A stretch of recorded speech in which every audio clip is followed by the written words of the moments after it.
Alright, have you seen Bo? Have you seen Kunai's power?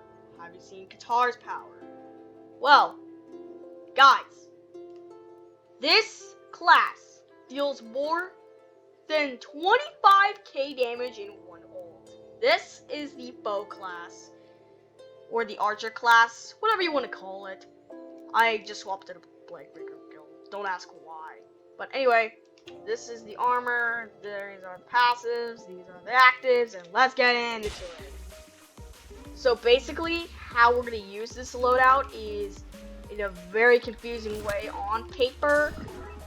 So on paper,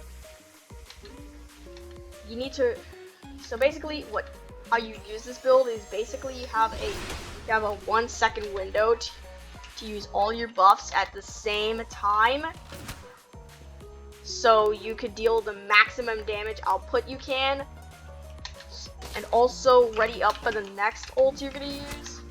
Oh my, bro, that's an example right there, almost half.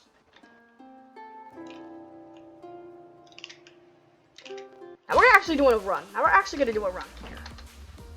Just stun him. And just bam. Look at that. What? No, that is insane. No way we're getting another stun, right? If I get another stun, I swear. Bro, why is he keep hitting me right when I'm about to use my ult? When I'm playing an ult, he just casually snaps up. He just casually just hits me from nowhere.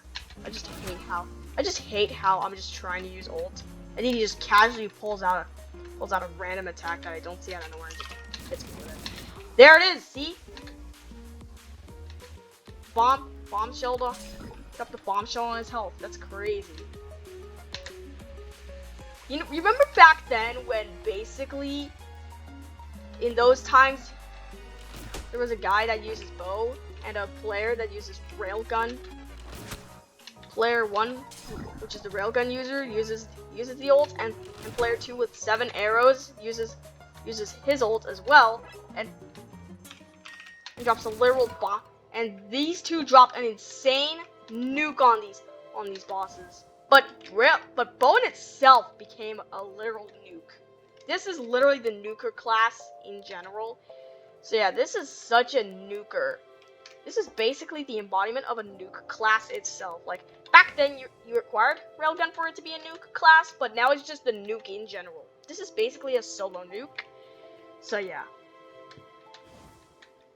Railgun is basically now its own version of Bow, because I think it does wild damage.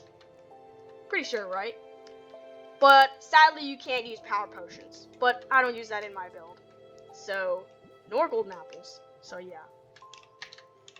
But I do use them in my bow builds, which I can use the infamous combo, which gives me 150% extra damage, which is very powerful. So yeah, that's just how powerful bow is, like literally.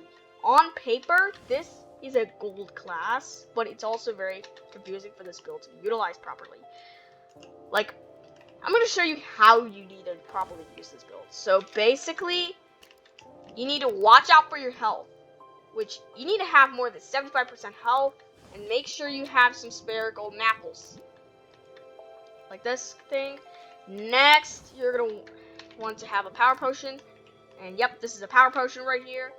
Now what you want to do is get 7 arrows. If you get max arrows, if you're at level 45, then you gotta get 7. If you're at level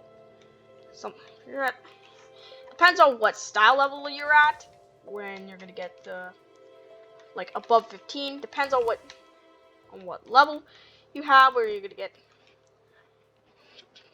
the maximum arrows. So yeah,